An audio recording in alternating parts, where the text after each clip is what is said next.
Boa noite a todos.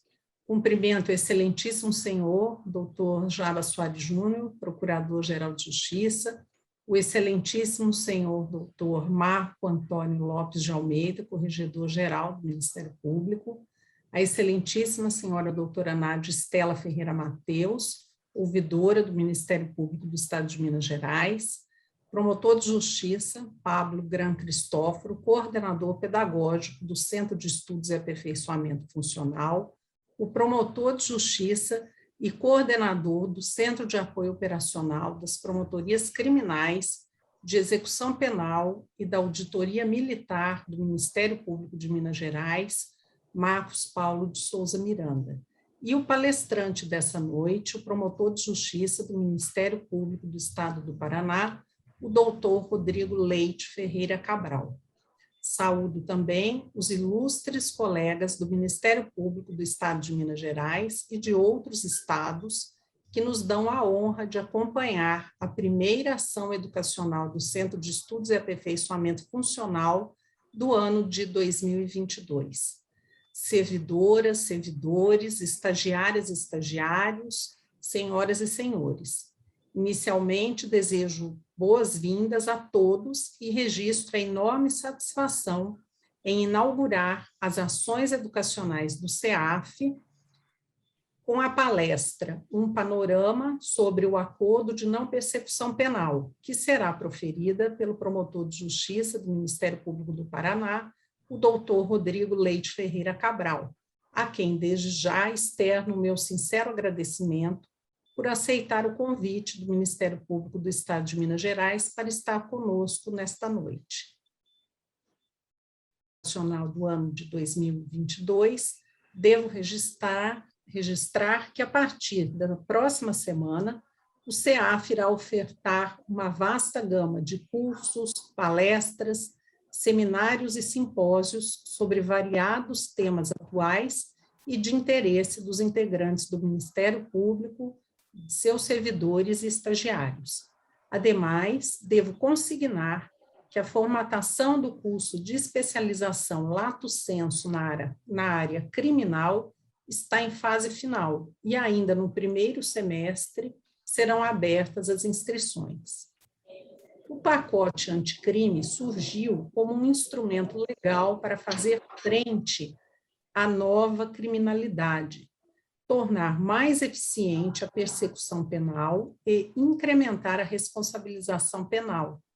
Institutos como o ANPP, seguindo uma tendência mundial rumo à justiça negocial, trouxeram celeridade na solução das demandas penais.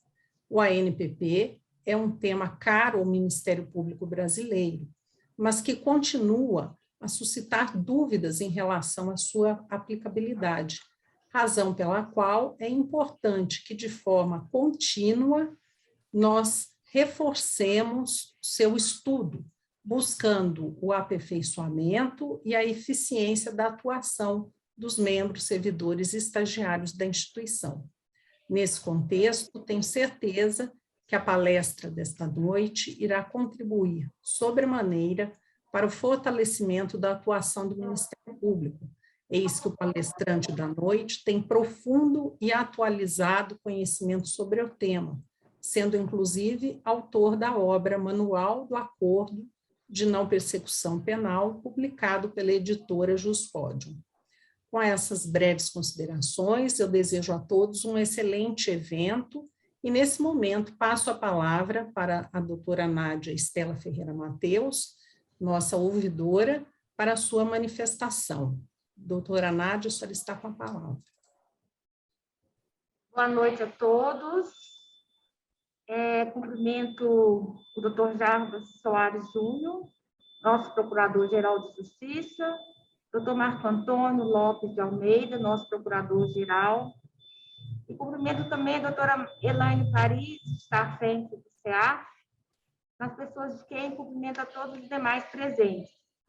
Doutora Elaine, eu, mais uma vez, parabenizo pelo brilhante trabalho à frente do CEAF e te desejo êxito pela retomada, né, das ações educacionais este ano, são temas assim, grandiosos.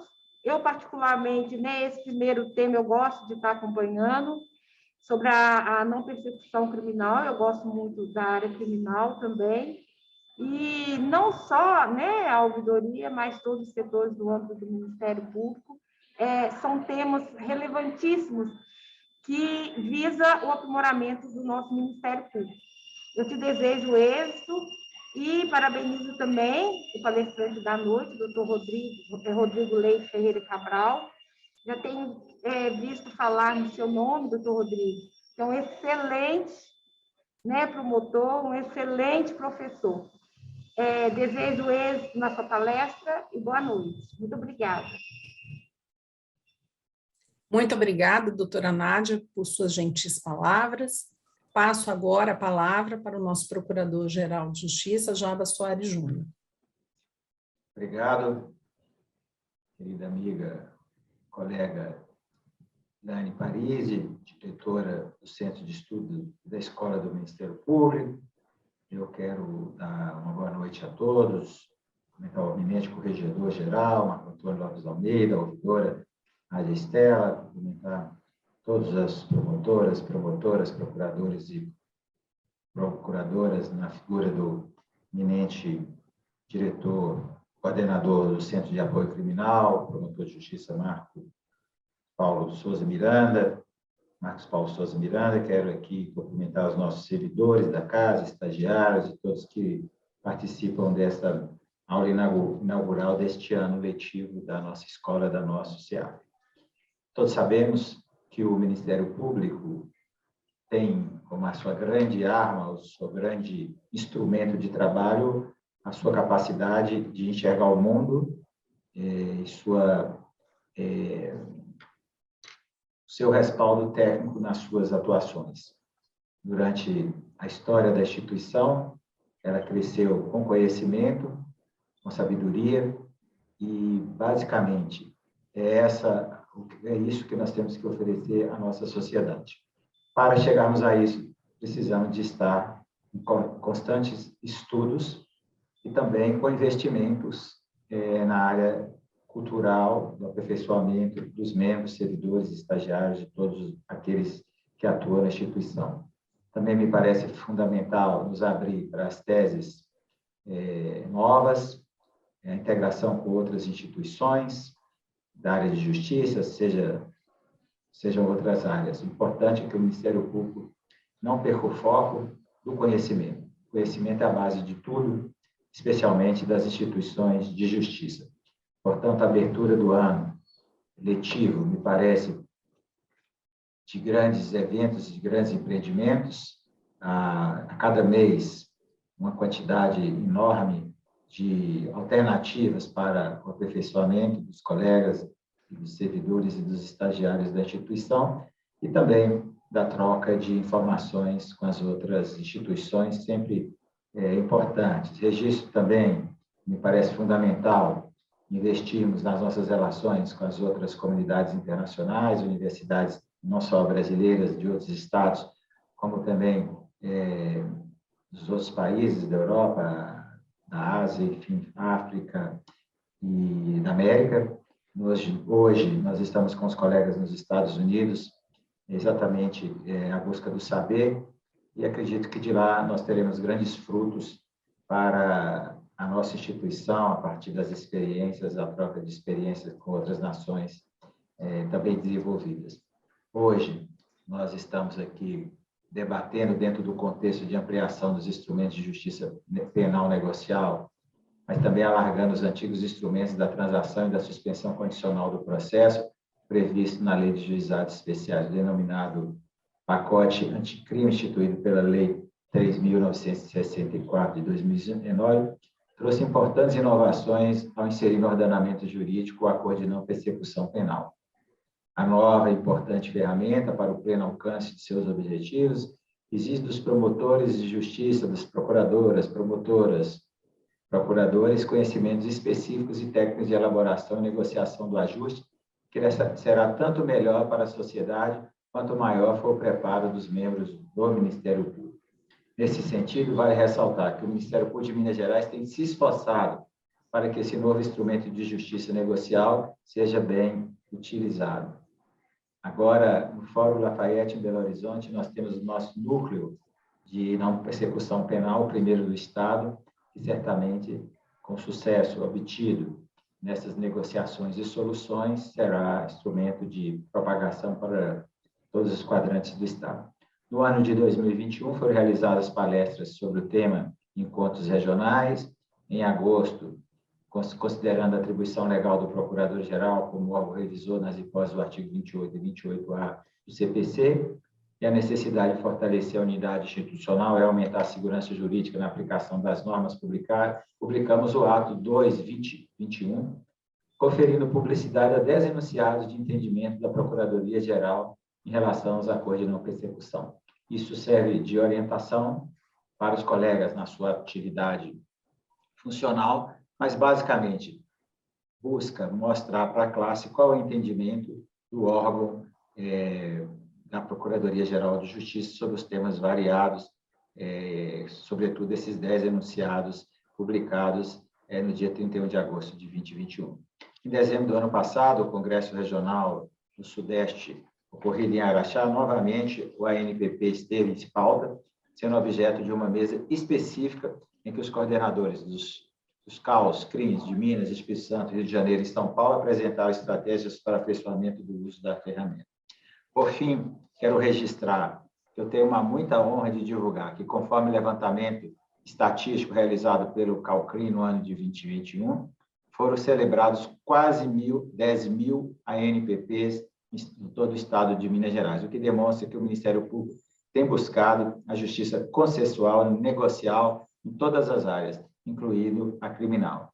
As comarcas com maior acordos foram Belo Horizonte, 466, Uberaba, 419, Divinópolis, 296, Patos de Minas, 293, Uberlândia, 221, Patrocínio, 212, Frutal, 199, Araxá, 185 e Caratinga, 177. No dia de hoje, contamos com a palestra do nosso colega do ilustre Ministério Público do Estado do Paraná, Dr. Rodrigo Leite Cabral, dando continuidade à jornada de aperfeiçoamento do Ministério Público na seara da Justiça Penal Negocial. Por fim, quero registrar aqui os nossos compromissos do fortalecimento da área penal do Ministério Público de Minas Gerais. Construímos a Procuradoria de Recursos Criminais com atuação nos tribunais superiores, hoje tão bem organizada e dirigida pelo professor Gregório Assagra de Almeida. Também estamos investindo na criação da primeira unidade de combate ao crime e à corrupção do Ministério Público Brasileiro, no mesmo órgão, a competência originária, os GAECOS, a área criminal do CAUCRIM, patrimônio público, CAUET, júri, execução penal, crimes cibernéticos, todos no mesmo prédio, um prédio exclusivo, novo, que a Procuradoria acaba de adquirir para receber todas essas estruturas. Vamos, aos poucos, também fazendo o link entre as promotorias e procuradorias de justiça. Teremos a primeira Procuradoria de Justiça de Combate ao Crime Organizado para auxiliar os promotores dos GAECOS e investindo também no nosso escritório em Brasília para o acompanhamento das nossas atuações junto ao Superior Tribunal de Justiça e do Supremo Tribunal Federal, além, claramente, de acompanhar as nossas ações e os projetos no Congresso Nacional. Creio que nós estamos dando uns passos adiante, valorizando novamente o Tribunal do Júri, as Procuradorias de Justiça Criminal, as de habeas corpus, o acompanhamento em Brasília dos nossos recursos e dos nossos habeas corpus daqui oriundos do Estado, e, desta forma, fortalecendo a atuação do Procurador-Geral de Justiça como órgão de execução com a competência originária. Para fortalecer a justiça negocial, nós criamos em Minas Gerais o Centro Estadual de Autocomposição do Ministério Público. Então, enfim, nós estamos vivendo um processo de transformação na justiça criminal, e o Ministério Público acompanha a evolução e os debates na nossa casa. Então, eu quero agradecer ao Dr. Rodrigo Leite pela sua boa vontade de estar conosco hoje, começamos com um tema atualíssimo, que precisa que o Ministério Público esteja atento a ele, e na certeza de que somos nós o maior responsável pela utilização desse instrumento. E nele nós podemos solucionar várias questões importantes do Estado e, propriamente, podemos falar até do Brasil, tendo em vista o alcance das ações no Estado de Minas Gerais. Então, eu parabenizo o CEAF, Elaine, Pablo e toda a equipe.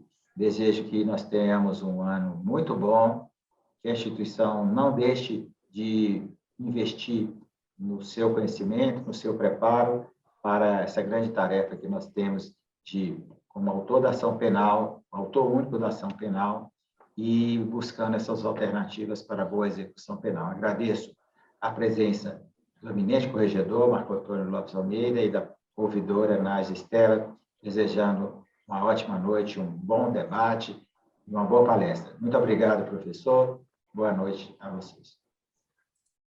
Muito obrigada, doutor Jabas. Eu registro também a presença do nosso procurador-geral, adjunto administrativo, Márcio Gomes de Souza. Bem, vou passar a palavra agora para o doutor Marcos Paulo Souza Miranda, que irá conduzir os trabalhos dessa noite. Desejo a todos um bom evento. Doutor Marcos Paulo. Boa noite a todos que nos assistem. Primeiramente, eu gostaria de externar aqui os meus cumprimentos a todos os colegas que integram essa nossa mesa virtual. Uma satisfação imensa estar ao lado dos senhores. E não poderia deixar de iniciar a minha fala fazendo um registro como coordenador do Centro de Apoio Operacional das Promotorias Criminais do Estado de Minas Gerais, no sentido de ser aqui deixado um registro de reconhecimento à dedicada atenção que vem sendo prestada, não só pelo nosso Procurador-Geral de Justiça, doutor Jabas Soares Júnior, mas toda a sua equipe, em especial a equipe do CEAF. E aqui deixo o meu registro feito nas pessoas dos colegas e amigos, doutor Elaine Parisi, doutor Pablo Gran Cristóforo, uma vez que estão, de fato, prestando uma atenção, uma dedicação enorme em prol das ações educativas envolvendo o aperfeiçoamento da atuação do Ministério Público na área criminal em nosso Estado. E isso é de fundamental importância. Se nós conseguimos, de alguma forma, levar as ações do CAUCRIM ao interior, muito nós devemos, sobretudo, o espaço que vem nos sendo concedido nos nossos encontros regionais, para que nós possamos estar mais próximos dos colegas, discutir, né, as maiores problemáticas do dia a dia, e o ANPP é, sem dúvida alguma, um dos instrumentos mais rotineiros na atuação ministerial criminal nos dias de hoje. Enfim, então isso é realmente muito importante, eu não poderia deixar aqui de fazer esse registro e esse agradecimento. E isso tudo faz sentido a partir do momento que nós percebemos que o combate à criminalidade nada mais é do que a própria existência do nascer do Ministério Público em âmbito mundial. Se nós temos hoje a instituição Ministério Público, foi porque se visualizou a necessidade de termos um aparelhamento estatal que pudesse ser capaz de manejar a ação penal pública e fazer justiça, evitando a justiça privada. Então, as nossas origens, eu costumo dizer, elas são criminais. A própria certidão de nascimento do Ministério Público nasce na seara criminal. Mas, infelizmente, durante um certo tempo da nossa existência institucional, parece que nós nos distanciamos um pouco dessa importância e nada melhor do que nós estarmos atualmente retornando às nossas origens. E não é por outra razão, inclusive, que o próprio artigo 129 da nossa Constituição Federal dispõe lá, no seu inciso de número 1, que a função primaz do Ministério Público é a titularidade da ação penal pública. Bem, mas se por um lado nós temos a titularidade da ação penal pública, nem sempre nós temos a obrigatoriedade do seu manejo. E é nesse sentido que nós temos experimentado nas últimas décadas, e mais recentemente com o reforço do ANPP, a chamada justiça penal negocial, que é uma nova forma de se fazer justiça, de se alcançar justiça, não necessariamente pela adjudicação de um pronunciamento jurisdicional. E o que eu posso dizer aos senhores, enquanto coordenador do CAUCRIM, é que a matéria ANPP ela é a mais recorrente em termos de consultas que nós recebemos todos os dias no CAU. É realmente muito importante. E outra coisa, às vezes, quando nós pensamos assim, eu acho que agora nós temos enunciado para tudo, eu acho que o GNC-CRIM já tratou de tudo, acho que os nossos enunciados, de repente, começa a aparecer coisas novas que a gente não havia pensado ainda, né? E lembrar aos senhores que algumas questões, como, por exemplo, o marco temporal do oferecimento do ANPP, ainda não é objeto pacífico na nossa jurisprudência até os dias de hoje, apesar de uma prevalência do entendimento do STJ. E nada melhor para reforçar aqui a capacitação dos colegas do Ministério Público do Estado de Minas Gerais do que termos aqui hoje uma aula com uma pessoa que é extremamente capacitada, dedicada, especialista no assunto acordo de não persecução penal. E eu falo aqui do nosso grande colega, uma das referências do Ministério Público Brasileiro, o doutor Rodrigo Leite Ferreira Cabral. Ele é doutor em Ciências Jurídicas e Políticas pela Universidade Pablo de Olavide, na Espanha, desde 2016. É mestre em Criminologia e Ciências Forenses pelaquela mesma instituição, em 2011. É graduado em Direito pela Faculdade de Direito de Curitiba desde o ano de 2003. Foi membro auxiliar da Corregedoria Nacional do Ministério Público entre 2014 e 2017. Atualmente é promotor, assessor, coordenador criminal do Procurador-Geral de Justiça. Já atuou no setor de recursos criminais do Ministério Público do Estado do Paraná. Atuou também como promotor de justiça, assessor da Corregedoria-Geral do Ministério Público do Paraná. Foi pesquisador visitante do Instituto Max Planck da Alemanha, entre fevereiro e junho de 2013, agraciado na Espanha com o Prêmio Extraordinário de Doutorado pela Universidade Pablo de Olavide, professor do Programa de Pós-Graduação, Mestrado e Doutorado da Unibrasil, professor titular do Programa de Doutorado em Ciências Penais da Faculdade de Ciências Jurídicas e Sociais da Universidade de São Carlos, na Guatemala. É também professor da Fundação Escola do Ministério Público do Estado do Paraná e da Escola da Magistratura do Paraná. E, por último, e não menos importante, autor do livro que eu recomendo muito, Manual do Acordo de Não Persecução Penal, da Juspodium, e a edição 2022, pelo que eu conversei com o Rodrigo na semana passada, está aí prestes a sair. Então, doutor Rodrigo, uma satisfação imensa tê-lo aqui conosco, entre os colegas de Minas Gerais. A palavra é do senhor.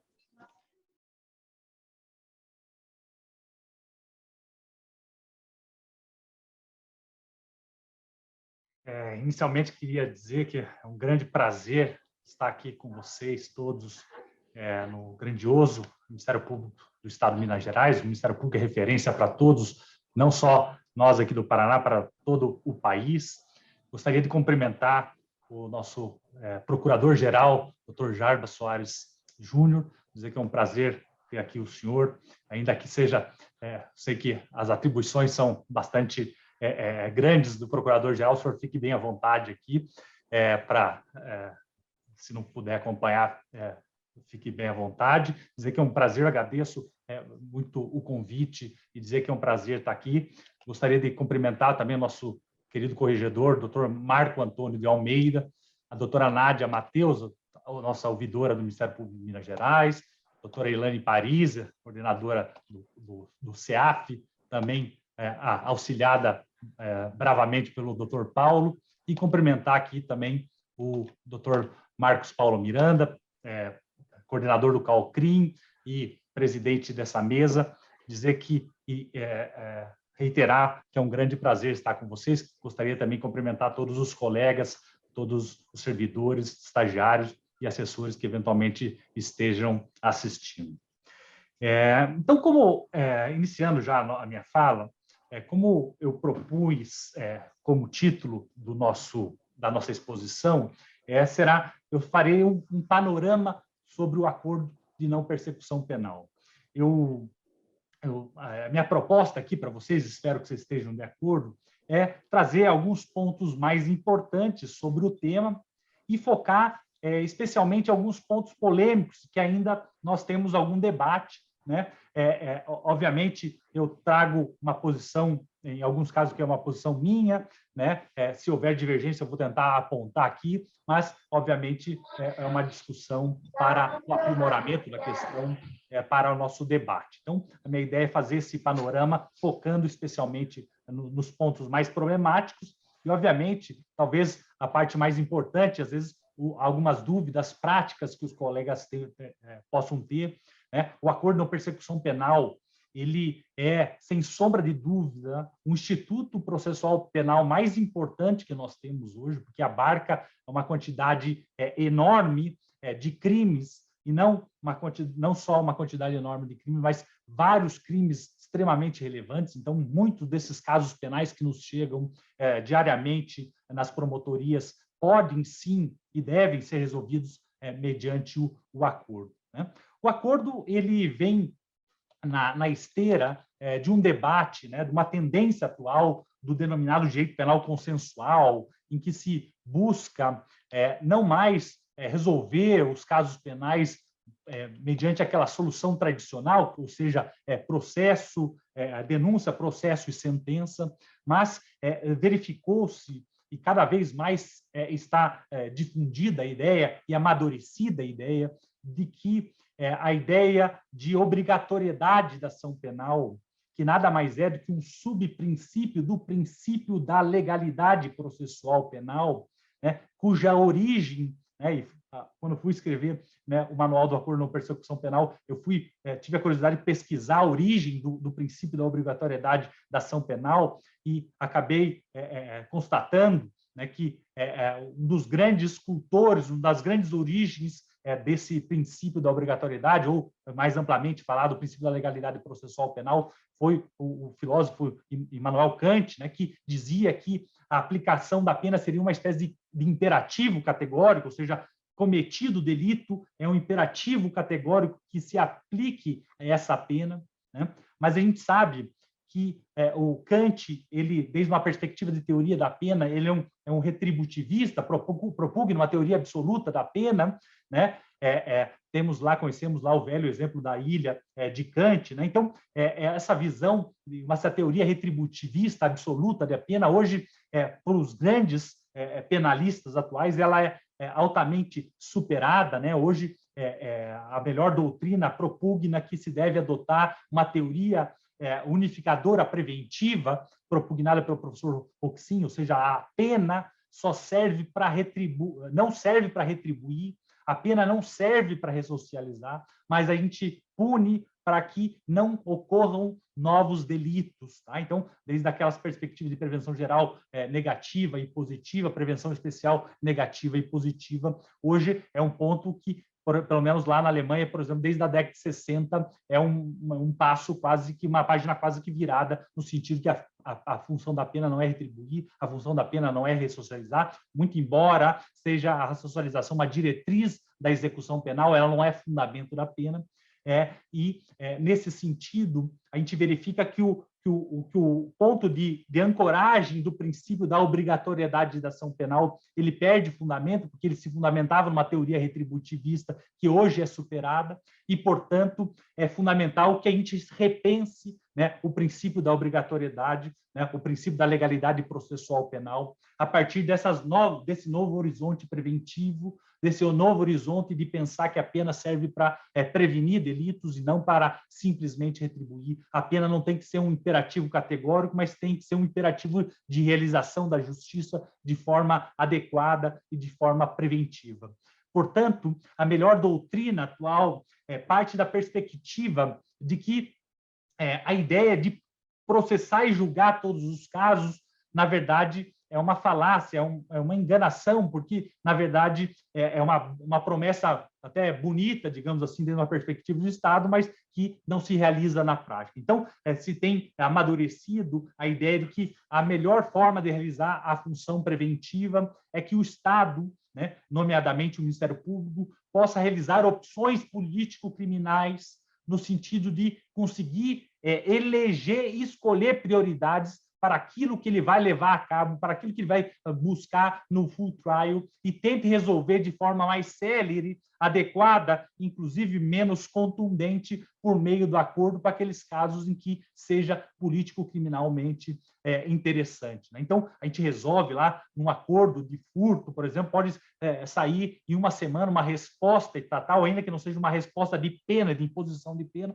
mas é uma resposta estatal célere, adequada à vítima e que propugna de forma muito mais contundente a função preventiva do que aquele cara que é preso lá com 18 anos, 19 anos, pratica o delito e depois, lá quando ele já está com a sua vida estabelecida, 25, 26 anos, família criada, ele é atingido pelaquela sentença penal condenatória que já é bastante esvaziada desde uma perspectiva preventiva. Então, esse é o panorama, né, que influi uma nova perspectiva do princípio da obrigatoriedade. O que tem de bom no princípio da obrigatoriedade e que nós temos que manter é a ideia de um tratamento isonômico, sem privilegiados, sem castas, imunes à intervenção estatal e sem perseguidos, sem pessoas que sejam exclusivamente atingidas pela ideia, pela persecução penal. Então, a ideia importante que nós temos que trazer aqui é uma proscrição da arbitrariedade, uma proscrição do favoritismo e uma atuação efetiva e justa das agências de repressão ao delito,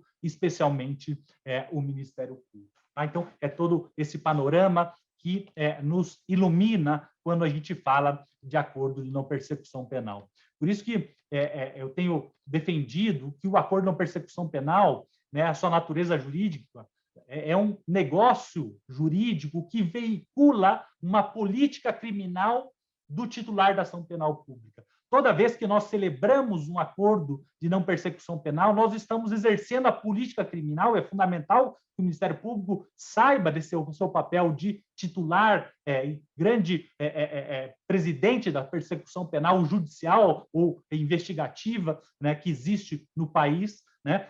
Toda vez que nós fazemos o acordo de não persecução penal, o Ministério Público está dizendo, bem ou mal, falando o seguinte: olha, esse teu caso é delitivo, aparentemente delitivo, pelo menos, mas nós queremos fazer uma opção menos gravosa aqui e nos delitos graves, nos delitos contundentes, esses sim nós vamos levar a cabo, mas com uma grande diferença. Nós vamos levar a cabo num full trial, mas com uma grande diferença, porque nós não vamos ter essas varas criminais abarrotadas de processos que têm relevância, sim, mas que não são tão importantes. Nós vamos numa vara criminal mais tranquila, em que os processos andem ao seu curso adequado, não seja aquela que você denuncia hoje, a primeira audiência vai fazer daqui 3 anos um delito de furto, que é uma barbaridade em qualquer país. Né? Então, a gente tem que saber pensar essa ideia de política criminal. Né? Eu sempre falo que os juízes, o juiz criminal tem que ser um juiz que tem quase sem muito trabalho, sabe? Aquele juiz que chegou àquela carga do dia, ele já consegue marcar logo em seguida a audiência, já consegue dar resposta, consegue se dedicar, né, com vagar ao processo penal, consegue fazer a instrução processual penal e sentenciar em audiência. É fundamental que se cumpra, né, o princípio da oralidade, porque é uma garantia para o investigado que ele está sendo condenado, está sendo acusado pelo juiz, pelo promotor e pelo juiz, um promotor, e não pelo seu estagiário, não pelo seu assessor que fez lá o parecer, mas sim pelo um juiz e pelo um promotor que presenciou ali diante de si a produção, a produção da prova e assistiu com atenção àqueles casos. E também tem a possibilidade de se dedicar com cautela nos casos complexos para que faça efetivamente sentenças de qualidade justas e robustas. Então, toda essa inversão de prioridades, toda essa lógica de eleição de prioridades a médio prazo, imagino eu, vai ter um efeito bastante grande no nosso sistema de justiça criminal, e assim esperamos que nós tenhamos processos criminais que tramitem de forma mais rápida, adequada e justa, e processos e acordos que resolvam os casos de média e pequena gravidade de forma célere, efetiva e, fundamentalmente, com uma efetiva proteção à vítima. A vítima sai lá efetivamente indenizada, não é aquela sentença penal condenatória com a fixação do valor mínimo que não serve nem para colocar na parede de casa, porque aquilo é só uma promessa, dificilmente se vai executar. Aqui não, no ANPP, se o investigado não efetiva, né, ou seja, paga a vítima pelos seus danos, não tem acordo, não tem cumprimento do acordo, e é processo, né? Então, desde essa perspectiva, uma breve introdução que eu fiz aqui, tudo isso fundamenta, desde uma perspectiva político-criminal, o acordo de não persecução penal. Tá? Então, agora, minha proposta é analisar alguns dos requisitos do ANPP, né, fixando, obviamente, naqueles mais complexos. Tá? Então, eu propugno, me parece que existem tantos requisitos objetivos quanto requisitos subjetivos para a celebração do ANPP. Tá? O primeiro é aquele da pena mínima inferior a 4 anos. Tá? Aqui não tem muito segredo, a gente já sabe trabalhar já com esses critérios, né? Só tendo cuidado que a pena tem que ser inferior a 4, se for 4 já não cabe. Também tem que se tomar cuidado que, se houver majorantes e minorantes, né, sempre tem que se levar, né,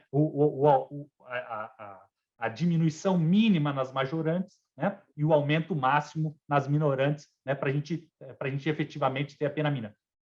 Melhor dizendo, o aumento, a diminuição máxima nas minorantes e o aumento mínimo nas minorantes, nas majorantes, para quem tem a pena mínima. Também a gente conhece, já sabe fazer isso com base, inclusive, em jurisprudência pacífica do Supremo, lá na transação penal e demais, e suspensão condicional do processo. Temos a súmula 243 do STJ e a 723 do Supremo, que vale aqui como referência para a gente identificar qual que é a pena mínima combinada para o delito, tá? Principalmente se houver concurso de delitos ou a incidência de uma minorante ou majorante. Segundo requisito objetivo é que o crime não pode ser cometido com violência ou grave ameaça. Então, aqui existe subjacente a isso uma perspectiva de política criminal, que nós vamos fazer acordo com aqueles delitos que não envolvam violência nem grave ameaça. Tá? Aqui, me parece que o conceito de violência, ele incide sempre com violência à pessoa, tá? Então, os delitos de violência contra as coisas, não há vedação aqui, né? Um exemplo clássico é o furto com rompimento de obstáculo, é um crime com violência contra as coisas. Inclusive, fazendo parênteses, lá na Espanha, esse é um delito não de furto, mas de roubo com violência contra as coisas, é chamado de roubo, lá esse furto nosso com rompimento de obstáculo. Então, é um crime que tem violência, mas não é violência contra a pessoa, né? Então, cabe a NPP na furto. Então, me parece que a perspectiva de violência tem que ser sempre uma violência contra a pessoa. Me parece que essa violência que incide a violência real, a violência imprópria e a presumida, muito embora a presumida não vai caber lá, por exemplo, no 217A por conta da pena mínima, então tem a pouca aplicação prática, mas me parece que engloba todos esses requisitos. Tá? Um tema polêmico aqui no requisito da violência é se cabe a NPP para homicídio culposo no trânsito, né, ou lesão corporal culposa no trânsito, né? Eu tenho uma posição que é minoritária, me parece que não cabe, eu defendo que não cabe a NPP para crime de homicídio culposo no trânsito, porque me parece que o legislador falou crimes violentos, não definiu se é crime violento culposo ou crime violento doloso, né? O injusto doloso e o injusto culposo podem ser praticados com violência. Se eu atropelo uma pessoa dolosamente ou se eu atropelo uma pessoa culposamente, esses dois crimes são crimes com violência. A violência é um dado objetivo e não subjetivo, né? Então, eu defendo que não cabe a NPP para crimes culposos. Existe, sem embargo, né, a posição do enunciado 23 do CNPG, que diz que cabe. Alguns outros autores dizem que cabe. Inclusive, aqui no nosso Ministério Público, a gente, no começo, negou, né, a possibilidade da NPP para crimes culposos, agora houve uma decisão aqui para a gente seguir a maioria, né? Muito embora eu tenha ficado vencido nesse debate, né, a gente tem agora possibilitado, né, o NPP para crimes com violência culposa, tá? Mas na minha doutrina, e pessoalmente, me parece que não cabe, né? Eu até cito lá no meu livro alguns exemplos, por exemplo, na Alemanha, um dos grandes casos que quase levou a acabar com a possibilidade de acordos lá foi um um choque de trens que morreu um monte de gente e foi feito acordo, o Ministério Público lá sofreu uma enxurrada de críticas. Então, até desde uma perspectiva institucional, eu acho bastante complexo você fazer um acordo, uma morte, mas, de qualquer forma, né, também tem o outro lado, a possibilidade da indenização da vítima, resolver a questão. Então, tem duas perspectivas. Pessoalmente, ainda fico com a perspectiva da impossibilidade do ANPP para crimes culposos, tá? Com violência, obviamente. Por exemplo, a gente teve um caso aqui, né? Eu trabalho também no 28, aqui no 28 A14, ou seja, faz a revisão das negativas dos ANPPs. Teve um caso de que foi um homicídio culposo, mas por uma omissão do médico. O cara estava tendo um infarto, o médico não atendeu. Esse é um crime sem violência, apesar de ser culposo, cabia o ANPP. Então, não são todos os homicídios culposos em que não cabe a ANPP, né? Então, os homicídios do trânsito, né, sempre me parece que são violentos. Não consigo imaginar um exemplo que não seja violento, tá? Então, esse foi o segundo requisito, né? O terceiro requisito, pessoal, é o requisito, né, talvez seja um dos requisitos mais polêmicos, tá? Que diz o seguinte: não caberá acordo não persecução penal quando o acordo não for necessário e suficiente para a reprovação e prevenção do crime. Então, aquela ideia de repressão e prevenção do delito, né, é utilizada aqui como negativa do acordo, tá? Aqui, pessoal, aqui talvez seja o requisito mais, digamos, aberto para a negativa ou não do ANPP. Eu defendo aqui, pessoal, que a gente tem que analisar, para ver se é necessário o suficiente, tem que analisar a maior reprovabilidade do injusto e a maior culpabilidade. Então, trabalhar com esses dois critérios da teoria do delito, maior injusto e maior culpabilidade, tá? Então, aqui, pessoal, por exemplo, o injusto mais grave, né, deve-se levar em conta a gravidade do fato, observando-se especialmente o grau de violação bem jurídico tutelado pelo tipo penal. Por exemplo, um furto de valores altos, você pode negar o ANPP com base na maior gravidade do injusto, né, observando, né, as circunstâncias da ação realizada, o desvalor de ação, as consequências do fato, desvalor do resultado, né, inclusive determinados comportamentos anteriores e posteriores à prática da infração, né, o modo e a forma de execução delitiva, os elementos objetivos da autoria, energia criminal empregada, grau de afetação de bem jurídico, extensão dos efeitos da ação delitiva, a conduta prévia é sua maior vulneração ao bem jurídico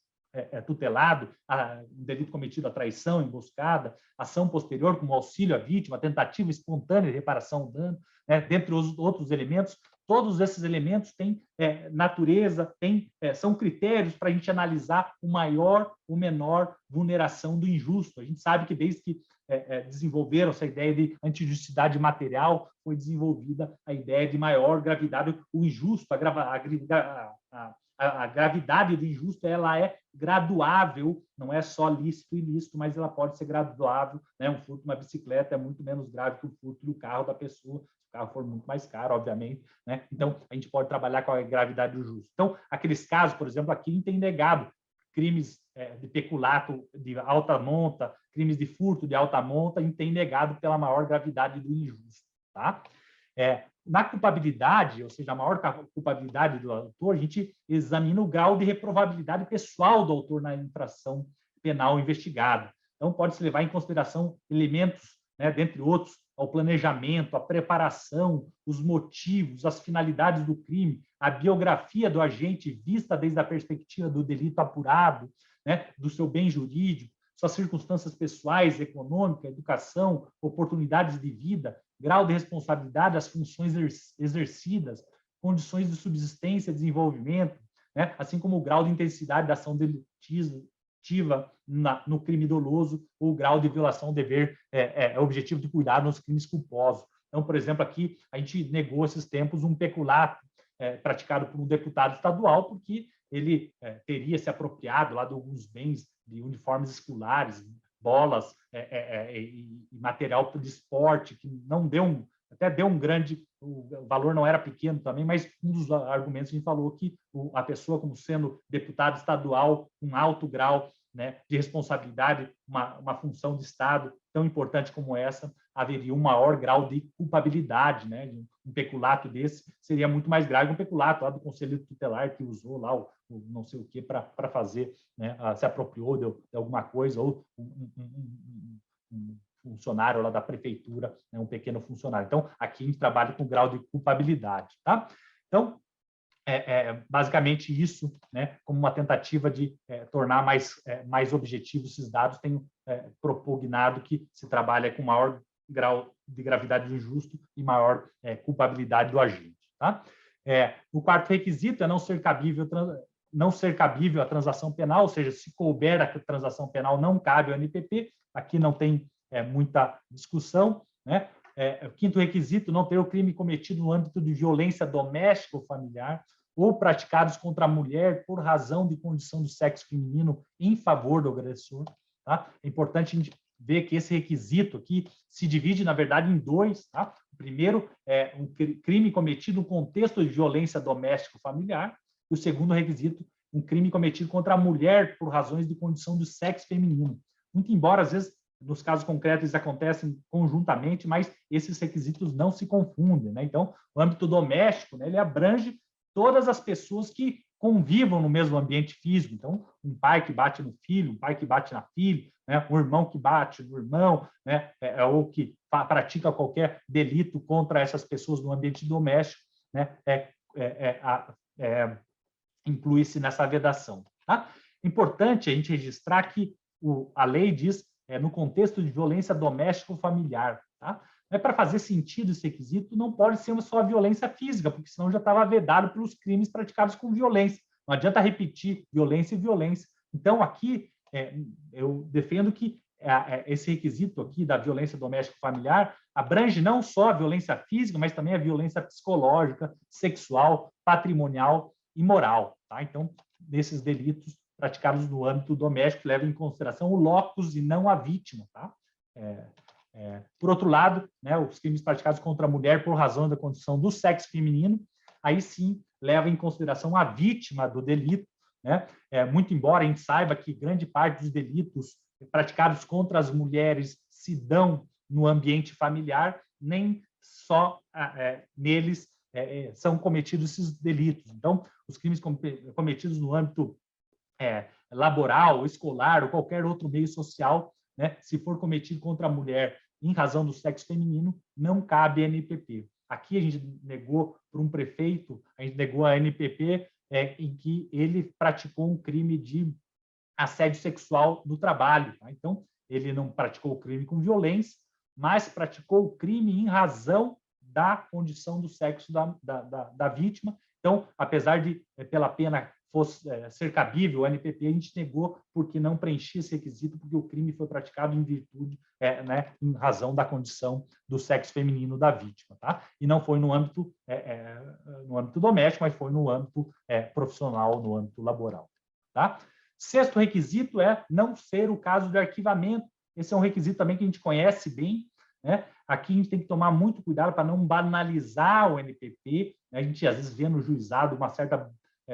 às vezes, o cara faz a transação penal, depois o cara descumpre, ele não tem justa causa para oferecer denúncia, daí pede diligência, isso é uma vergonha, isso é uma violação, né, ao que propugna o artigo 76 da 9.099. Né? Aqui também, o promotor tem que analisar o inquérito e verificar. Aqui é caso de oferecimento de denúncia. Próximo passo, ele vai se perguntar, cabe a NPP? Cabe, então vou propor. Se não couber, denuncia. Né? Mas, antes disso, ele tem que estar preparado para oferecer denúncia. Tanto é que, se descumprir o ANPP, o certo mesmo é oferecimento de plano da denúncia em caso de descumprimento. Tá? Então, esses são, né, são os requisitos objetivos. Né? Os requisitos são subjetivos. Né? O primeiro é não ser reincidente. Também aqui não tem muito segredo, a gente usa lá o 63, 64, 65 do Código Penal para ver se é reincidente. Né? Também um requisito subjetivo é não realizar o investigado as condutas de forma habitual, reiterada ou profissional, salvo os insignificantes as pretéritas. Né? Esse aqui é um requisito, né, que existe um espaço de discussão, porque essas expressões aí, habitual, reiterado, profissional, não são muito utilizadas no Código Penal, não são muito utilizadas no âmbito penal, principalmente a ideia de reiterada, é uma espécie de uma novidade aqui, porque não é reincidente, não é nem nada. Né? Então, eu tenho defendido que os conceitos de habitual, né, é uma prática constante e costumeira de ilícito, né? Aqui não basta um único crime anterior, devendo essa prática criminosa fazer parte da forma de vida do agente. Né? A expressão reiterada, né? Eu até invoquei a jurisprudência do STJ com relação às infrações, né, dos adolescentes. Né? Então, reiteradas é repetida, então, cometida mais de uma vez. Né? Então, basta uma única reiteração anterior. Né? Então, já é possível se negar. O debate vai ser: basta um inquérito anterior, basta a denúncia, basta um recebimento da denúncia, uma condenação em primeiro grau. Né? Então, acho que a gente tem que tomar um certo cuidado com os inquéritos só. Então, mas se ele estiver respondendo a outro processo, me parece perfeitamente possível que se negue o ANPP, né? Mesmo porque o artigo 89 da suspensão condicional do processo, isso tem sido perfeitamente possível, né, e ajustado. Né? E o profissional, né, é aquela conduta quando a gente comete o delito de forma organizada e aperfeiçoada, que não conta o número de infrações, mas o modo como ela é cometida. Então, o cara vai fazer um furto todo profissional, com mapeamento, com divisão de tarefas, com toda a estruturação. Aqui nós já podemos, né, mesmo que seja uma conduta, afirmar que aquela conduta foi profissional e, portanto, negar o ANPP. Tá? O segundo requisito subjetivo, né, o agente não pode já ter se beneficiado nos últimos 5 anos, né, nos 5 anos anteriores à infração de ANPP, transação e suspensão condicional do processo. Aqui o legislador falou o seguinte: você quer se beneficiar de acordo, tudo bem, você não vai se beneficiar nos próximos 5 anos. Então, se ele já fez transação penal, se ele já fez suspensão condicional do processo ou a ANPP nos últimos 5 anos, já não cabe processo. Né? Veja que aqui a gente está buscando o ANPP para aqueles casos que a pessoa pratica uma única vez o delito, o cara que não tem um envolvimento reiterado aí, em infrações penais. Então, para aquela pessoa, é um benefício para aquela pessoa que se envolveu pela uma única vez, né, na prática criminal. Tá? O próximo requisito, né, é o requisito da confissão formal e circunstanciada da prática do delito. Pessoal, esse requisito eu vou me deter um pouquinho mais nele, porque aqui é um dos requisitos, é um dos principais alvos hoje em dia da advocacia, é esse requisito. Tá? Tem se debatido a sua constitucionalidade, me parece que ele é claramente constitucional e não envolve, não importa em violação do Demotenetro. Eu vou tentar falar sobre isso de forma rápida. Né? Então, a transação, a confissão, eu tenho defendido que ela tem duas funções. Tá? Uma função de garantia e outra uma função processual. Tá? A função de garantia é que, quando o promotor vai fazer o ANPP, quando o advogado vai acompanhar o ANPP do seu cliente, ou quando o juiz vai homologar o ANPP, né, a confissão do investigado, ela funciona como mais uma camada de proteção contra acordos injustos. O ANPP não é para fazer acordos contra quem não tem a prova, contra quem não tem elementos de informação. O promotor deve ser muito ciente, né, de que não deve fazer a ANPP como uma forma de superação de prova, aquele processo, esse processo não vou conseguir ganhar em juízo, então vou fazer o ANPP. Não é para isso que o ANPP serve. Como eu disse já anteriormente, a gente tem que ter uma justa causa forte para fazer o ANPP, e a confissão ela vai passar mais uma camada de garantia, né? E essa confissão ela tem que ser circunstanciada. O legislador falou circunstancialmente, cometeu um erro de português grave aqui, né? Não é circunstancialmente, o cara confessar circunstancialmente é o causalmente, de vez em quando ele confessa. Não, é circunstanciadamente. Não pode ser uma confissão magra, ele não pode chegar e falar, eu confesso, ok. Não, você tem que confessar trazendo boas razões. Quer dizer como que foi, com quem que estava, antecedentes, circunstância, toda aquela confissão para que corrobore, né, os elementos de informação já existentes e dê mais uma função de garantia para assegurar que nós estamos fazendo um MPP não contra inocentes, mas contra uma pessoa que, com boas razões, além da justa causa que tinha, trouxe uma confissão aqui que nos uma confissão não uma confissão magra, uma confissão circunstanciada, uma confissão que corrobore, né, os elementos já de informações existentes. Então, essa confissão tem essa função de garantia. E ela tem uma outra confissão que eu defendo, que é uma função processual. Tá? Se o investigado descumpre o ANPP, tá?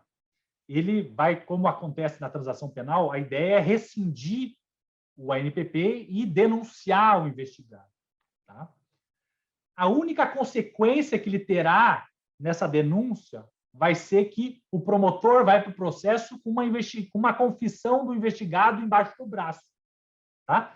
Porque se não tiver isso, não tem consequência nenhuma. Ele pode enganar lá o Estado, falar, olha, eu vou fazer aqui, enrola lá, atrasou 2 anos o ANPP, atrasou 2 anos a persecução penal e não perdeu nada com isso. Tá? Então, o Ministério Público, quando oferece a denúncia, ele vai com uma denúncia com uma confissão extrajudicial. Tá? É um certo trunfo, mas não é um grande trunfo. Tá? Essa circunstância, né, pode funcionar, essa confissão extrajudicial, nos termos 155, ela pode também funcionar na sentença penal condenatória, jamais como fundamento da condenação, mesmo porque a própria confissão processual penal não pode funcionar como fundamento da condenação. Mas ela funciona, mais uma vez, o juiz pode usar como reforço argumentativo, ou seja, o juiz analisa todos os elementos de prova e fala, dá para condenar. E ele pode falar, além disso, existe a confissão extrajudicial. Então, é uma corroboração permitida pelo 155 do Código de Processo Penal. Pode alguém criticar essa opção, mas, de fato, não vejo inconstitucionalidade nela. Né? Não se deve, a gente tem que contar com as provas do processo, não com a confissão do investigado, mas, de alguma forma, é algo importante. Tá? Então, como essa função processual pode ser um elemento corroborador. Essa função processual também pode funcionar como busca de novas fontes de prova e elementos probatórios. Tá? Então, se chega a fazer o acordo na persecução penal, eu tenho lá justa causa para fazer o NPP. Chego lá, o cara confessa e fala, por exemplo, onde está a prova do crime, o instrumento do crime, a arma do crime, né? Diz onde que está o bem furtado. Tá? Então, isso ele desenvolveu, abriu um novo horizonte investigativo que o Ministério Público pode ir lá e buscar prova, pode buscar, né, novas fontes de provas, novos elementos probatórios. Então, essa confissão pode servir para isso, mas ela não serve para, reiterando, não serve para tapar buracos na justa causa. Se não tiver justa causa, não se pode fazer o NPP. E também, por fim, como elemento processual também, ela pode ser utilizada, essa confissão extrajudiciária, como um elemento de confronto com outras provas ou com o interrogatório judicial do acusado. Tá?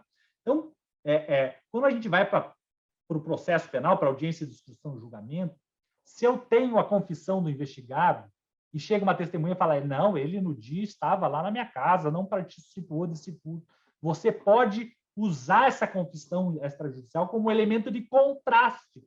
Você vai falar, olha, o investigado veio aqui antes e confessou que estava lá no local do crime, confessou que estava com fulano de tal. Como que o senhor explica, não, um elemento de contraste na hora de produzir a prova no processo, na audiência processual penal? Tá? Esse contraste pode ser tanto com relação às testemunhas, quanto com relação ao próprio investigado. Você pode falar, na hora de ele chega lá na investigação e fala, olha, não fui eu que fiz. Você fala, muito bem, mas como que o senhor confessou aqui gravado em áudio e vídeo para a gente? Como que o senhor explica essa contradição? Tá? Esse ataque obviamente, que se faz esse elemento de contraste, ele serve para minar a credibilidade das versões, ele pode minar a credibilidade objetiva de uma narrativa, de uma testemunha, e pode minar a própria credibilidade do interrogatório do investigado. Tá? Então, é possível utilizar-se como esse elemento de contraste. Tá? A próprio Tribunal Europeu dos Direitos Humanos afirmou que é possível que se utilize, né, os elementos pré-processuais como elemento de contraste. Então, por exemplo, cito o caso lá do caso Saunders versus Reino Unido. Então, é possível a gente utilizar essa forma como uma sana crítica, né, como uma crítica na hora do debate oral. Então, é possível que a gente use essa função. Então, a prova, a confissão poderia funcionar como elemento de contraste. Tá? E ainda na confissão, eu me permito aqui, eu sei que o tempo já está andando, né, falar um pouco sobre o nemo tenetur CDTG. Tem gente que fala, olha, exigir a confissão viola o direito contra a proibição contra a autoincriminação forçada. Tá? Então, até escrevi um artiguinho nele, depois foi incorporado lá no meu manual, que eu fiz uma pesquisa sobre os casos em que não se admite, quais formas de pressão ou de quais medidas não são admitidas no âmbito do interrogatório do investigado. Então, não se admite o emprego de uma série de medidas que visem forçar o investigado ou o acusado a confessar a prática do crime. Existe um grande consenso no sentido que, nos interrogatórios, é vedada, obviamente, a tortura física ou psicológica, o uso de qualquer intervenção corporal contra o imputado, o emprego de medidas que afetem a sua memória, a capacidade de compreensão do interrogado, o uso de hipnose é vedado, o uso de métodos interrogatórios durante a fadiga é vedado, né? A administração de medicamentos ou narcoanálise, seja por injeção, inalação, contato com a pele, ingestão via comida ou bebida. O engano é vedado como interrogatório, o ardil, as ameaças e as perguntas capaciosas.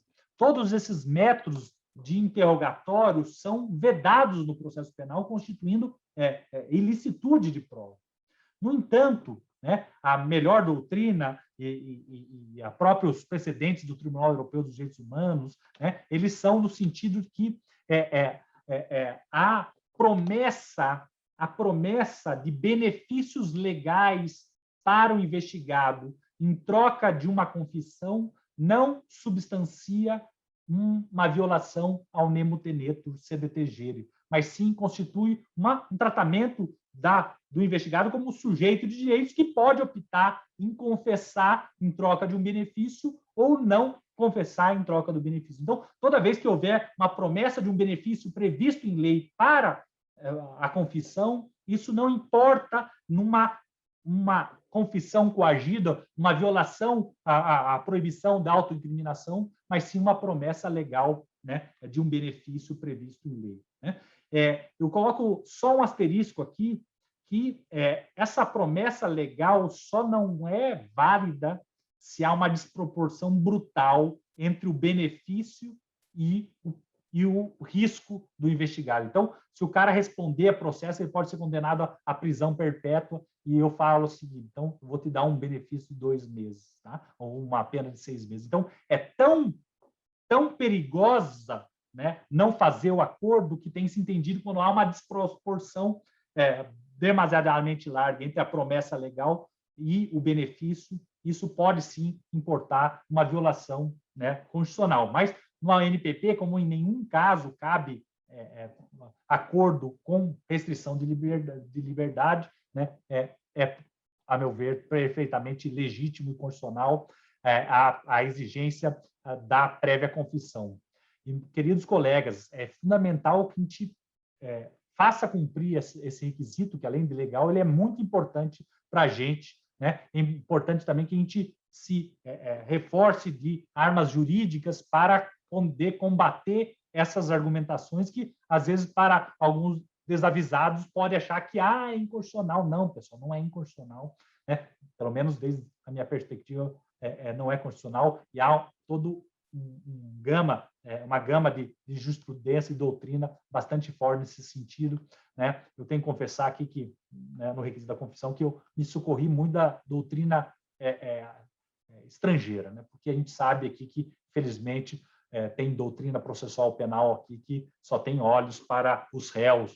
É fundamental a gente ter garantia, mas tudo que vai contra o réu é inconstitucional, isso não é um direito processual penal adequado. Então, se a gente for ver a doutrina alemã, a doutrina espanhola, né, próprio dos Estados Unidos às vezes peca também alguma coisinha, mas a doutrina alemã não pode, me parece, dizer que é uma doutrina não garantista, né? Em geral, são bastante substanciais as suas considerações, a própria jurisprudência do Tribunal Europeu dos Direitos Humanos, né, dão um reforço argumentativo bastante significativo para a gente nesse específico aspecto, né? Então, esse foi o terceiro requisito, pessoal. Então, basicamente, eram esses os requisitos que eu gostaria de tratar para vocês. Vou fazer pontualmente alguns aspectos polêmicos e depois também para provocar, se vocês tiverem alguma dúvida, a gente pode fundamentar mais em algum aspecto. Então, por exemplo, momento da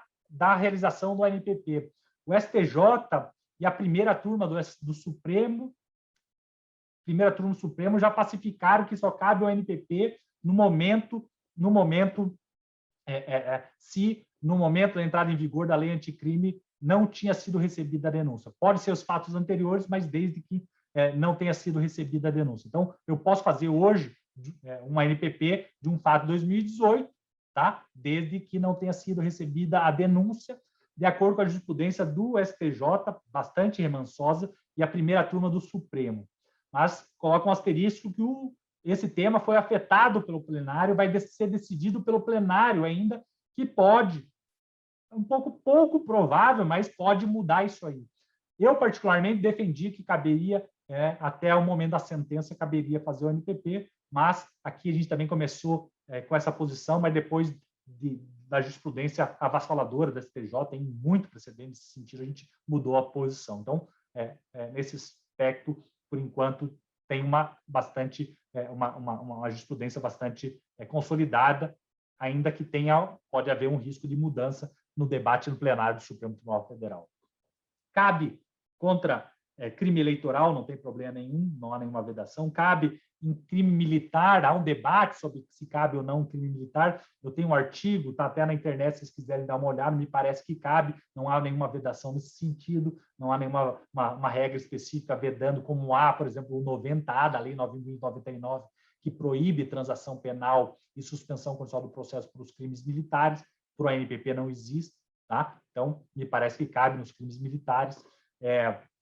Com relação à possibilidade, a uma decisão de política criminal do Ministério Público, não cabe ao juiz interferir na celebração do acordo, não cabe ao juiz se manifestar, o juiz não cabe ao juiz sentar-se à mesa no acordo, tá? O controle judicial é um controle tão somente de legalidade, tá? Então, o juiz controla o cumprimento ou não dos parâmetros legais. Ele não fala, não, aqui eu achava que tinha que dar a prestação pecuniária, mas isso de prestação, serviço à comunidade. Não, o juiz, não é o papel do juiz fazer isso, mas o juiz vai olhar o 28A e verificar se o acordo cumpre as suas funções. Existe uma função do juiz que, quando uma das cláusulas, tá? O conteúdo, a discussão sobre conteúdo de cláusula, se ela pecar por excesso legal, ou seja, ou insuficiência legal, ou discordância legal, ou seja, o promotor fez um acordo que ele tinha que prestar serviço à comunidade pelo prazo da pena mínima do delito. Ele pecou por excesso. A lei diz que tem que diminuir. Então, o juiz, nesse caso, quando é o conteúdo da cláusula, ele pode devolver as partes e falar, olha, aqui, pessoal, parece que vocês passaram do panorama legal. Então, pelo princípio, né, da conservação dos atos de negócio jurídico, o princípio de direito civil que eu redescobri esses dias, aí, né,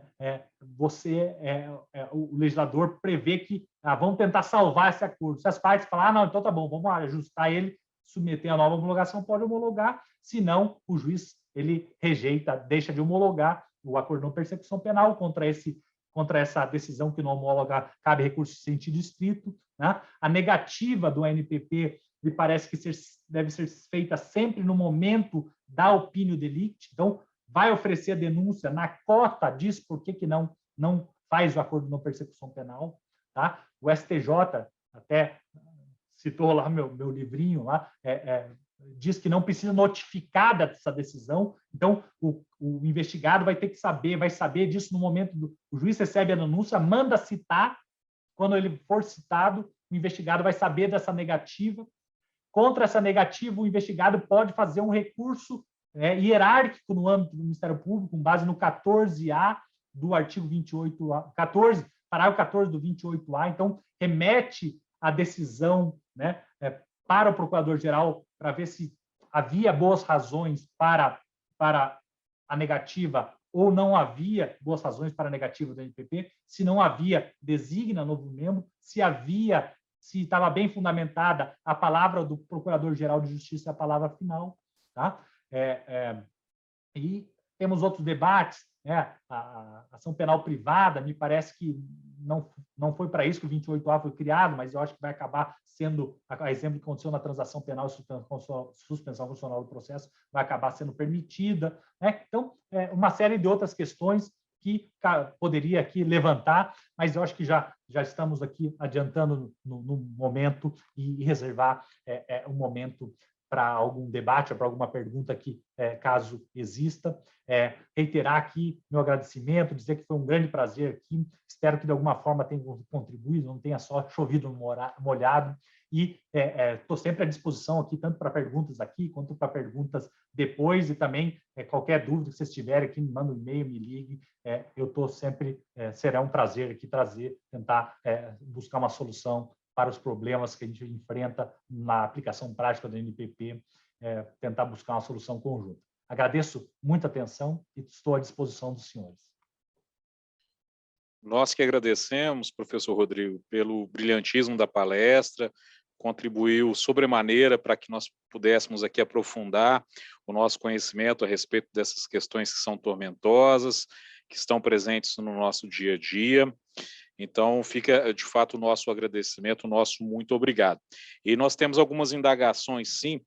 Vou começar a passar aqui duas a duas.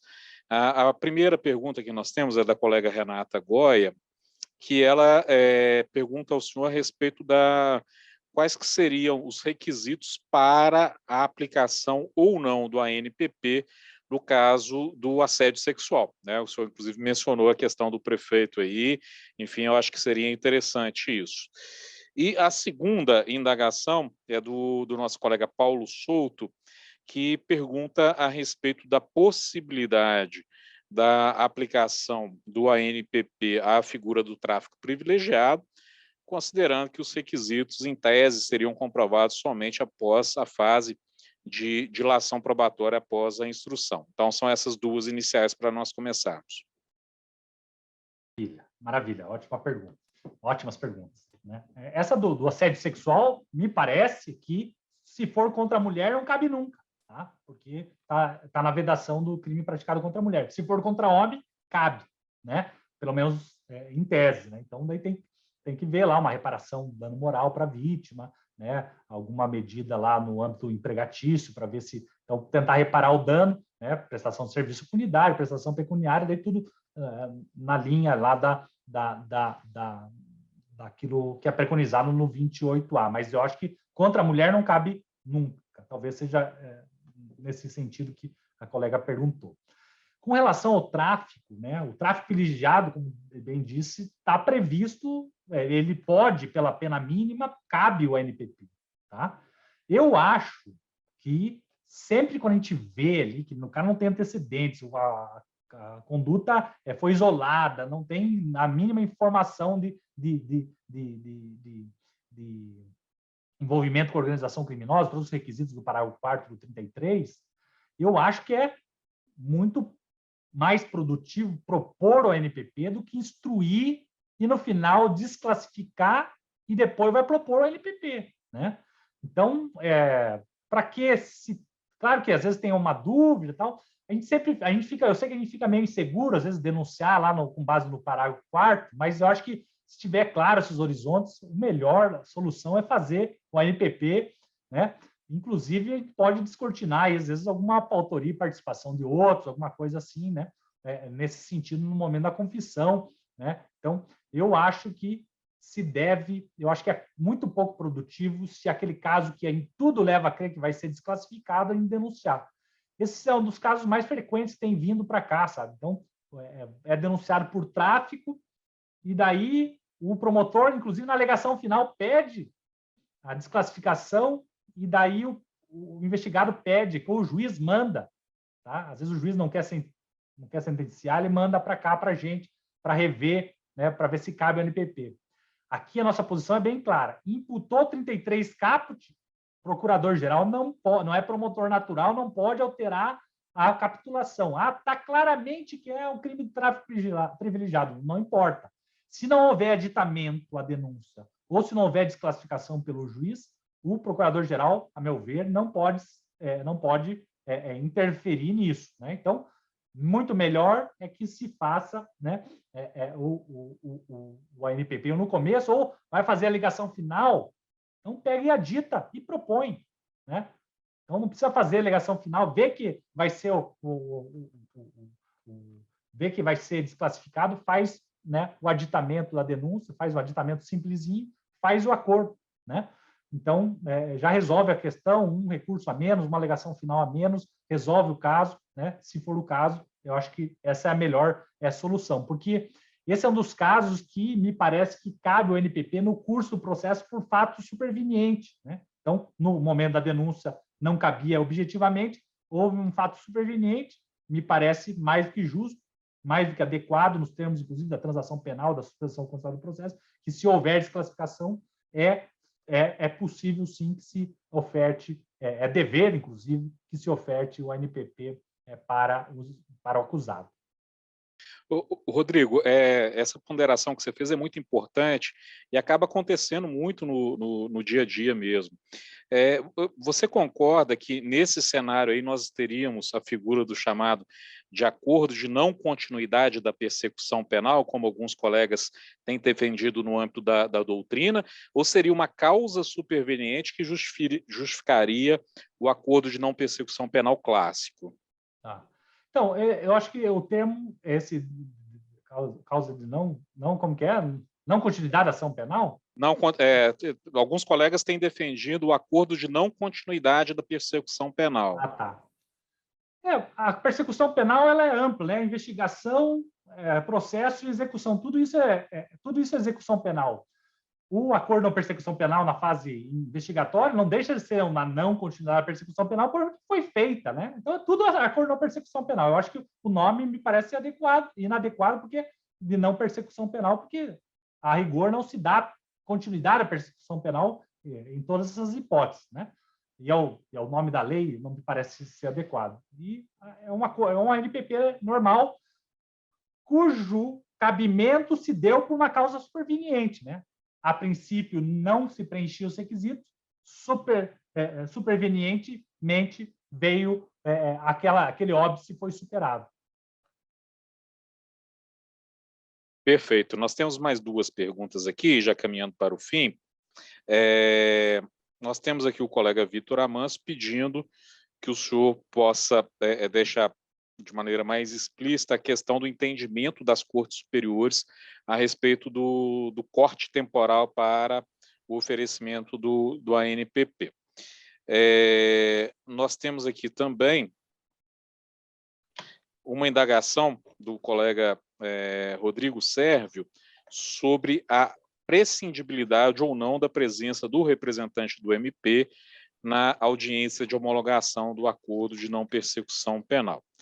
E, por último, o colega Herman Lott, que é colega nosso da área ambiental aqui da capital, faz uma indagação no sentido da aplicabilidade ou não do ANPP no crime de maus tratos contra cães e gatos. Né, que a gente teria, então, aí uma questão de violência, não seria uma violência propriamente contra a pessoa. Qual que seria o entendimento do senhor a respeito desses temas? Tá, maravilha, vamos lá. Então, o corte temporal do ANPP, o STJ fixou, a primeira turma do Supremo também fixou o seguinte: no momento da entrada em vigor do pacote anticrime, acho que é 20 de janeiro de 2019, se nessa data a denúncia já foi recebida, não cabe mais ANPP. Tá? Ofereceu a denúncia que foi recebida dia 25, cabe NPP, tá? Se no dia 20 o critério é recebimento da denúncia, 20 de janeiro de 2020. Se já recebeu a denúncia, recebeu no dia anterior, um mês anterior, 2 anos anterior, não cabe mais a NPP, precluiu, tá? Então não cabe, não retroage, melhor dizendo, diz o Supremo STJ. Se depois disso foi recebida a denúncia posterior dessa data, e o promotor, por exemplo, não propôs, dia 1º de março, o promotor ofereceu denúncia, não falou nada sobre NPP. Tem que se manifestar e se te preencher os requisitos. O requisito temporal aqui está cabível. Então, esse é um marco fixado pela jurisprudência. Não é nem o oferecimento da denúncia, é o recebimento da denúncia. Vamos lá. A próxima é: deve o MP estar na audiência de homologação do ANPP, né? Então, lá a gente viu que, a gente não viu, mas a gente sabe que para fazer a homologação do ANPP, o juiz chama o investigado para ver se foi voluntário ou não. A lei não previu a participação, me parece que tem que participar, tá? MP tem que estar em todos os atos da persecução penal, seja ação penal privada, ação penal pública, está debatendo honorários, o MP está lá no crime, tá? A gente não pode usar a lógica do processo civil, direito disponível, está debatendo multa, está debatendo devolução na faca, o MP tem que falar em tudo, tá? A gente não usa aqueles critérios de direito individual, né, do cível para não comparecimento. Então, muito embora a lei não diga, né, tem a jurisprudência da Corte Europeia dos Direitos Humanos que diz que nessa audiência de celebração do acordo, o MP tem que estar lá como fiscal. Alguns falam, mas eu estive lá e não... Como é que ele vai se sentir pressionado na minha presença? Claro que não, o juiz está lá para isso, não é diferente do acordo de colaboração premiada, tá? Então, me parece que tem que estar presente, apesar de não estar lei. Então, pode haver uma divergência, que o cara fala, não está na lei, tal, mas me parece que eu tenho a posição, é uma posição institucional que me parece importante, que persecução penal, todos os atos da persecução penal, claro, depois de iniciada, né, o Ministério Público tem que estar presente. Tá? Não, está debetando honorários, estamos presentes. Eu trabalhei no setor de recursos e fazia contrarrazões a honorários lá para debater isso aqui. Está dentro do processo penal, nos importa. Tá? E, por fim, os maus tratos contra cães e gatos. Pessoalmente, para mim, cabe a NPP, porque é um crime praticado, não é contra coisas, né? O sente, né? Para não causar muito polêmica, né?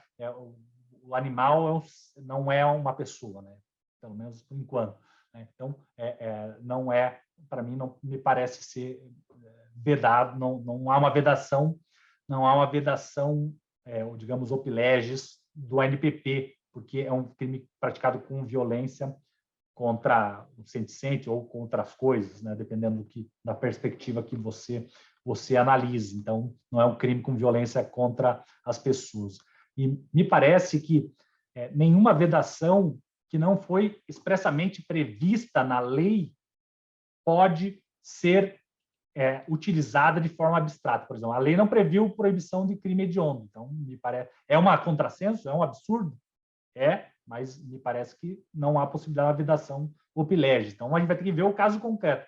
Esse caso dos gatos e tudo mais é um caso grave, tem maior injusto, maior culpabilidade. Você vai ter que fundamentar nessa questão aí de que não foi necessário, o ANPP não é necessário o suficiente para a prevenção do delito. Né? Então, a minha perspectiva, eu sei que tem colegas que dizem que não cabe, por exemplo, o caso do racismo também, eu acho que não está previsto na lei, então não é possível vedar abstratamente, muito embora nós vedamos aqui também por uma posição institucional do MP. Né? Os casos de racismo, injúria racial, ele não tem admitido o NPP, né? Mas eu, pessoalmente, acho que, em tese, seria admissível, porque não está expressamente proibido no 28A. Muitíssimo obrigado, caro doutor Rodrigo. Foi realmente brilhante a sua palestra, seus esclarecimentos. A gente só tem que agradecer, né? Receba aí o nosso abraço, o nosso muito obrigado. E realmente foi fantástica essa aula e um momento muito oportuno aqui para que a gente pudesse refletir e aprofundar os nossos conhecimentos a respeito dessa temática que nos desafia todos os dias.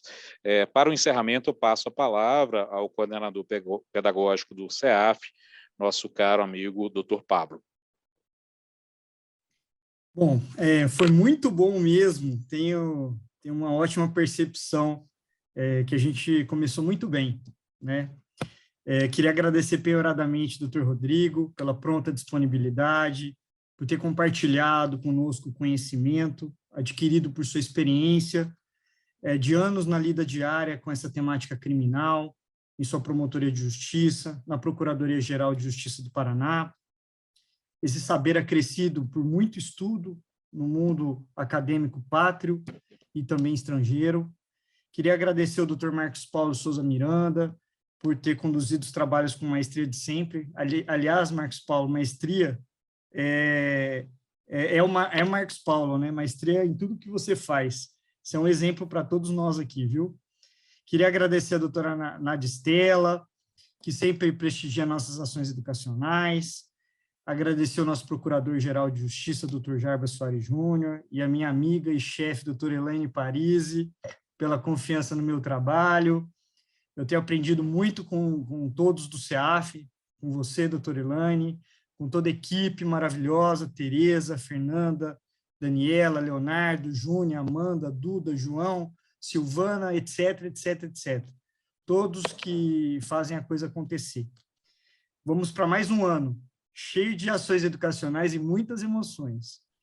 Queria agradecer os mais de 135 participantes dessa ação educacional, todos os colegas do Ministério Público, membros, servidores, estagiários do MPMG e todo o público externo. Para quem participou, haverá certificação pela escola institucional. Essa ação ficará gravada para futuros acessos na escola virtual. Tá? No mais, siga-nos no Instagram, @CEAFMPMG, e finalizo dizendo que muitos serão os desafios. Maior ainda é a nossa vontade de acertar. Grande abraço a todos.